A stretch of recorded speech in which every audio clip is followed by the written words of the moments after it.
Yeah. It's all in my hands. Yes, I know. Thank you. Yeah. Well, well, then I can assure you, you are in trouble, because one of the things I will try to explain to you is that one of the real issues is that we really, if we want to have all things new, it's not our construction to make, and part of that is the problems I think we already encountered during the sessions in these days. We are more or less like the gentleman behind the desk here, trying to fight chaos by creating chaos. He will never probably tidy up his cupboard. The thing on the other side of my first slide is not so much trying to show you that the only way forward is to set all things on fire, although you might be tempted to do that. But it is the emblema of the order I'm a member of, the Dominican order, which is celebrating its 800th anniversary this year. So in that sense, we might be in trouble, but we are from an old descent, and probably we can survive that as well. So in a way, we are doing the impossible, not only in Europe, but also in this very room. And I have to apologize, more or less in behalf of all of you, to the translators who are taking the burden for the impossible we are doing. After Babel, of course, it's simply not possible anymore to talk just among one another, because we have different languages and we have to translate, and they have to bear the burden. So I'll try to be gentle with them, and I excuse myself before. Well, probably I will not hold on to that. Sorry for that. First, all things new. The title, as it was in the program, and it's also here on my slide, is a title for a book I am supposed to write if I'm not talking to audiences like this. So it is more or less stolen, but of course that's all right, because I already had stolen it myself. It is, of course, part of the end of the book of Revelations. All things new. And all things new there, and that's why I start with this quotation again, all things new there is not something we have to make, it's not something we have to accomplish, it's not something we have to do, but it is something that will happen to us. All things new is something that is coming to us, not in a very easy way, because if you tried at least to read the book of Revelation, you know that what's really presented there is more or less disaster after disaster. And in the end, it is said, well, in the end, this is where the New Jerusalem is coming down from heaven and all things are made new. So in that way, I would try to invite you to see in the catastrophes we have also the new that is happening to us. So not trying to fight what is happening to us, but trying to really be part of that in the way that only people of faith can do that, I think.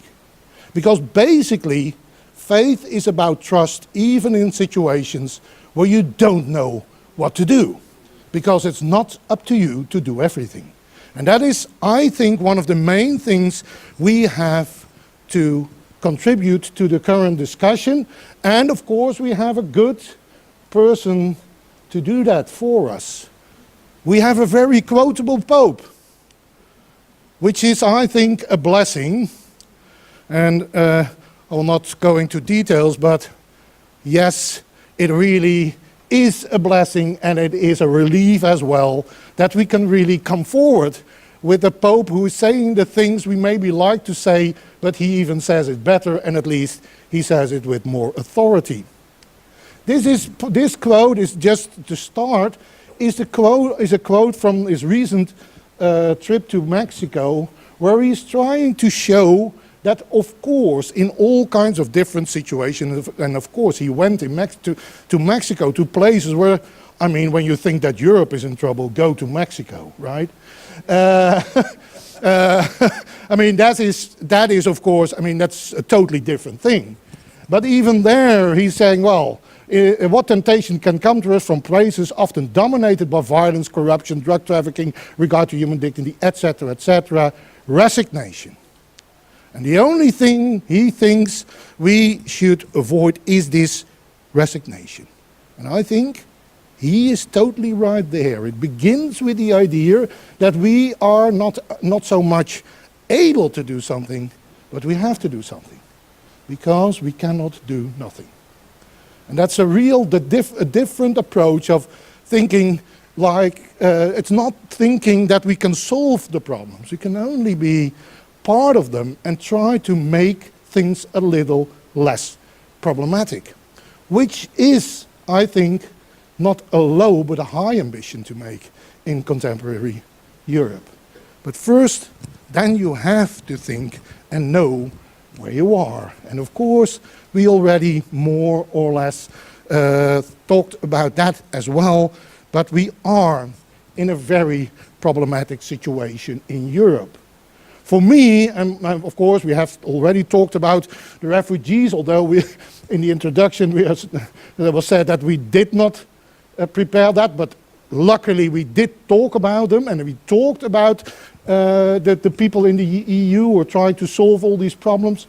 But for me, the lower two pictures are even more important, maybe.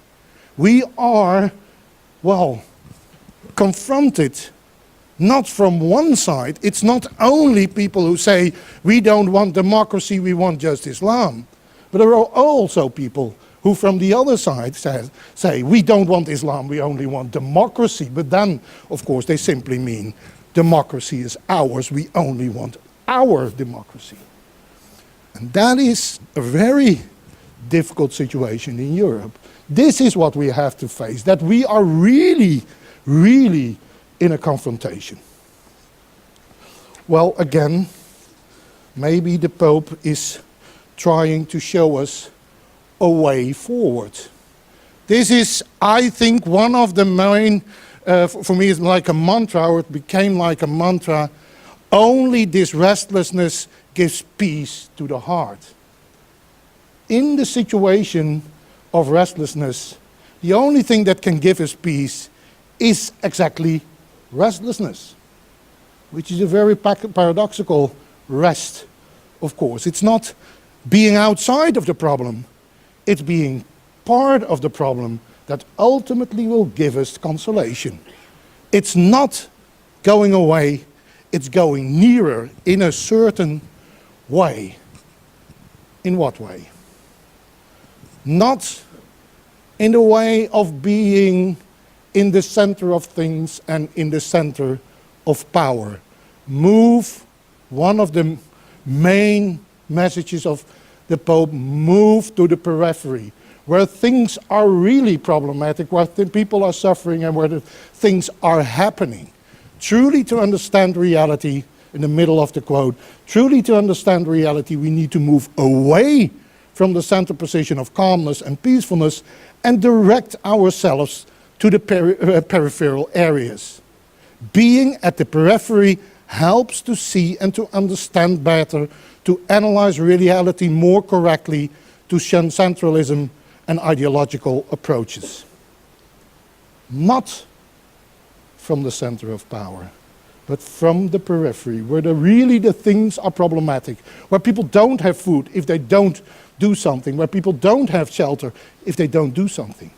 And to that situation, we have to turn away from the bureaucratic center, which is more or less falling apart anyway. How can we do that? Why can we do that? Again, I think the Pope is showing us a way forward. This is a quote, and the next one it's going on in the next slide. This is a quote from his his sermon in Philadelphia, in Madison Square Garden in New York, when he was in the United States last year. And of course, he's in Madison Square Garden not 3 times, but he's there, and he is on the scoreboards of Madison Square Garden, because Madison Square Garden is, of course, a sport palace. But what he is telling us about, where he is talking about, is about the situation in the cities.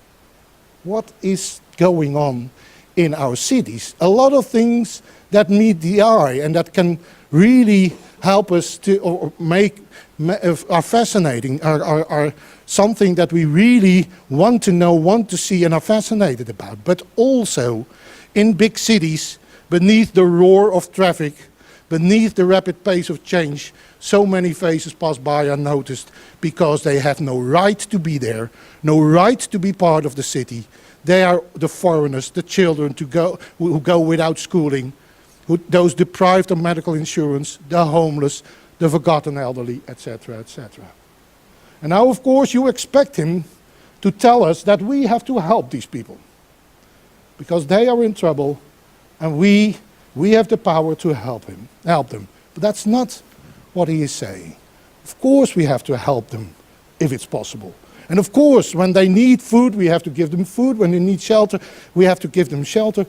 But they are not the ones only asking. They are the ones who are embodying that Jesus is still among us. This is, I think, a revolutionary way of looking at problems. It's not as if we, from the position of knowing what should happen, have to help other people. No, we are pushed forward to do something really different because Jesus and God is still part of our reality. Knowing that Jesus still walks on our streets, that he is part of the lives of his people, that he's involved with us in one vast history of salvation, fills us with hope. Hope is not coming from our understanding of reality, our way of pushing it forward. Hope is coming from what is happening on the street level. That's why Jesus is still with us. That is where we have to look for him. We have to be involved again in the real happenings of the world, where things are really changing, where things are really, really happening, where the change of the world is happening. Well, for me, and you will see some pictures that are indicating to that, the image of that, for me, is jazz music. And I know this is always a difficult thing because there are people who hate jazz and there are people who love jazz. And probably they even hate jazz for the same reason why I think they should love it.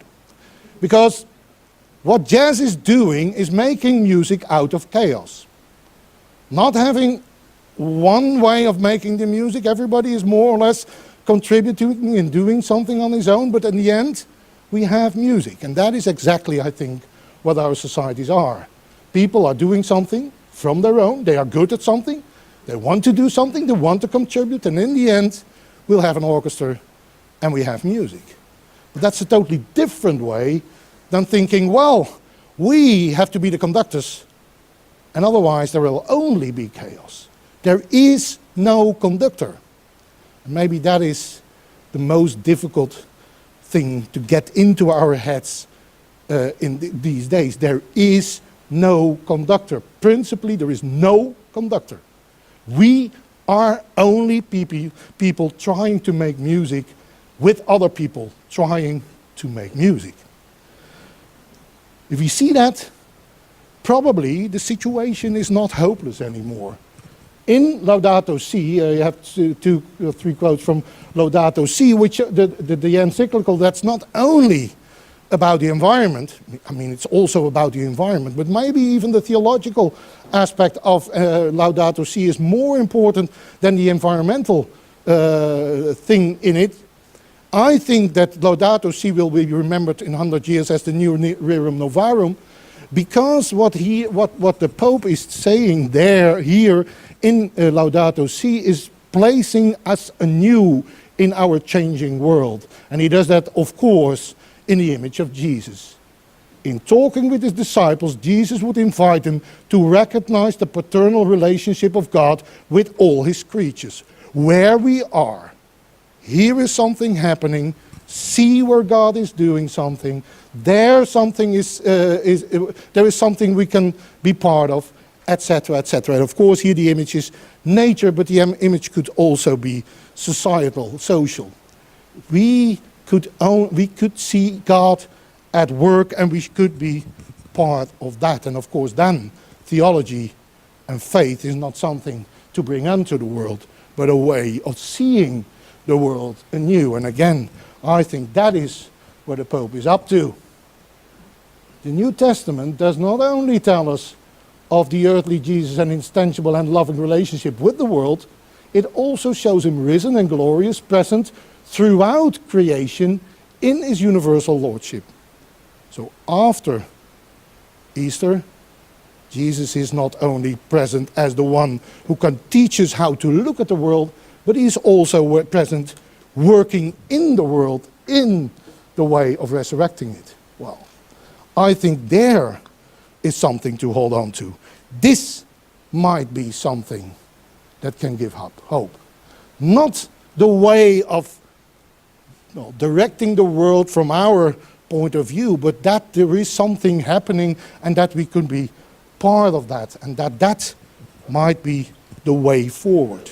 And if there is anything we could contribute to our societies, is exactly this idea.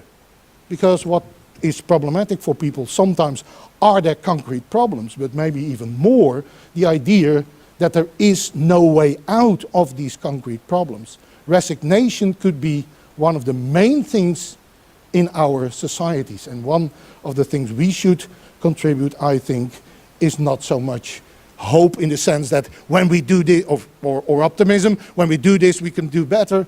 Of course that should be part of it, but the undercurrent is more important, that we can do things that really matter in the situation where we are in. So when you build, and I was inspired by the lectures before the break, when you are in a situation where people have to work and find their way to work, what do? Make work a decent place to be. That's exactly, sometimes it simply happens and you make a connection with that. Sometimes you have to organize it, and that is what you do. And of course you will not change the world in the sense that after that there is no problem anymore. No, we have new problems, always new problems. But what will happen is that we will be part of the movement forward. I think that that is the revolution of Laudato Si. He made his way throughout the land, and he often stopped to contemplate the beauty sown by his Father and invited the disciples to perceive a divine message in things. This could be the thing we should be doing. Instead of only trying to find solutions in the technical sense, trying to look out where things are happening that are really, really important. Because, and that is something I at least missed in the discussions before now, part of it is that we have to solve new problems, and that old solutions not always work. But also part of it is that there are new opportunities, new things, new developments, which are part not only, well, if you really do your best, it's not that bad. No, there are really things that are new and important. And for me, this is also quoted in Laudato Si, but this is Thomas Aquinas himself, I would say, as a Dominican. This is Thomas Aquinas himself, where the gist of this whole quote is that ultimately everything that is good and new is contributing to our image of who God really is. So it's not as if we already know, and that we have to bring everything back to what we already know. We have to know what the new things are. Goodness, which is in God, is simple and uniform, in creatures is manifold and divided, and hence the whole universe together participates in participates in divine goodness more perfectly and represents it better than any single creature whatever. Every creature is important because it adds something to what we know of what is good and what is God ultimately. Well, that is a way of dealing what people are doing and what they are. Then they have their dignity. Not as if we allow them to have their dignity. No, because we think we have to learn something from them and know that they are important to us in a very profound way. Again, this is our situation. I mean, I cannot make it better, nicer, less threatening than it is. It is threatening and it is problematic, and nobody with us can do something about that just out of hand.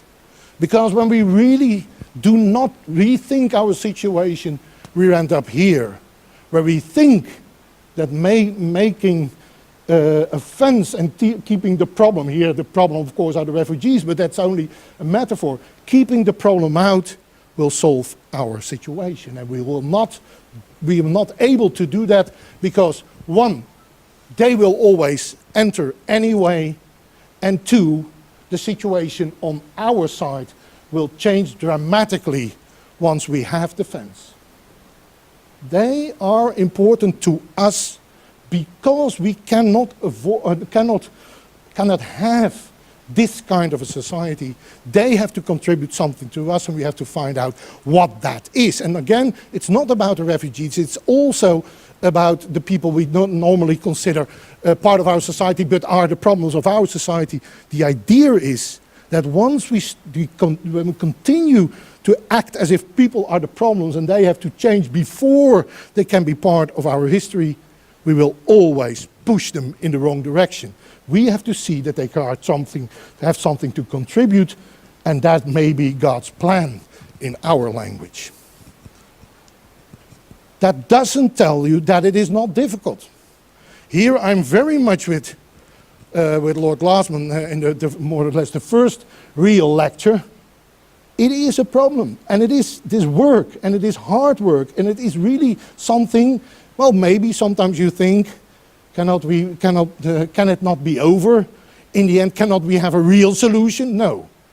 On this side of the eschaton, we will not have this kind of solutions. We will have to work all the time. But again, Laudato Si, Pope Francis, who is trying to show why it is important that Jesus, and then he is making it into a metaphor that Jesus was a carpenter, a handyman, a worker. And worker in the sense of a carpenter is not only, well, doing what you want to do, but also doing what the wood wants to do. It is integrating with the wood, or with society, or with history. We should be again in dialogue with what is happening. And of course, again, that is work. Nobody will say that that is not work or that is easy. But that is the work we have to do. Build the society from the material that is given to us, because it will be the material that embodies the grace in the end. For me, this is a very important picture. Maybe you never saw it. I tried in the Netherlands at least to show it in the press as well, and it worked a little bit. This is the church the refugees built in Calais, the camp that is called the jungle. But these people are not in the jungle. They are praying and they are hoping, and they want to move forward. Just as these people want to move forward, those people who feel left behind, the people who maybe in the daily life are against the coming of them, but also they are the ones who are left out. And what our job again is working, that we see and make visible again that these two are together, one, and that they have to contribute something to our societies, and not that they are a burden of it. That is what we have to show them again. Because why are they afraid? Because they know, in a sense, that they are seen as being a waste of space. You are there, you are a problem. And sometimes I do that for Dutch audiences, I can sum up why everybody in the room is a problem. I mean, that is where our way of making policy has come to. That everybody is a problem. When you are too old, you are a problem. When you're too young, you're a problem. When you're not healthy, you're a problem. When you're studying too long, you're a problem. When you're not studying, you're, etc., etc., etc. And there's a very strange situation if we can only see the people in the society as problems, because then there will not be a solution. The solution should be in what we normally now consider to be the problem. Two last things. Again, Aquinas, but this is a very difficult quote, but I use it anyway because it's so well, poetic almost. Well, yes, that's not something you might associate with Aquinas, but he is that sometimes. He is trying to explain that nature, but you could also say history of the movement of reality, is nothing but a certain kind of art. That is the divine art, impressed upon things by which these things are moved to a determinate end. And then this is, I think, one of the most beautiful quotes I came across the last, well, let's say 2 years or something like that. It is as if the shipbuilder were able to give to timbers that by which they would move themselves to take the form of a ship. So it's not us, it's not the carpenter who is forcing the wood to be a ship. The ship is already built, and we can contribute to that. It really is, I think, another way of looking. Again, I stole it from Thomas, of course, but I also stole it from Laudato Si, where it is, but it's a little bit hidden in a footnote. You really have to look for it, but it is there. I would argue that is the door we will have to open. This is, of course, the opening of the door of mercy in Rome by Pope Francis. The door of mercy has to be opened. I will open the door on the 50th anniversary of the closing of the Second Vatican Ecumenical Council, he said in the Bull of Indiction, announcing the Jubilee of Mercy. The Church feels a great need to keep this event alive. Well, that is something of a surprise for some of us, but at least now she feels the great need to keep this event alive. With the Council, the Church entered a new phase of her history. The Council Fathers strongly perceived as a true breath of the Holy Spirit a need to talk about God to men and women of their time in a more accessible way. The walls which for too long had made the Church a kind of a fortress were torn down, and the time had come to proclaim the gospel in a new way. The Church sensed the responsibility to be a living sign of the love of the Father for the world. Maybe we should be signs again, and not trying to solve the problem, but maybe we should simply try to be signs that the problem is solvable, which is something different. Of course, then you have to deliver as well. But the idea is not that you have to solve the whole problem. You have to contribute, you have to show that something can happen, but in the end, it's not up to you, it's not up to us, and it is not as if we have to push the problem outside of our side and the people who are bearing the problems outside of our societies, which is what is happening now. So I would suggest that this is the way forward to all things new. Not because we want to renew things, but because they are renewed already. And again, we are then back to the gospel. The kingdom of God is at hand. Thank you very much.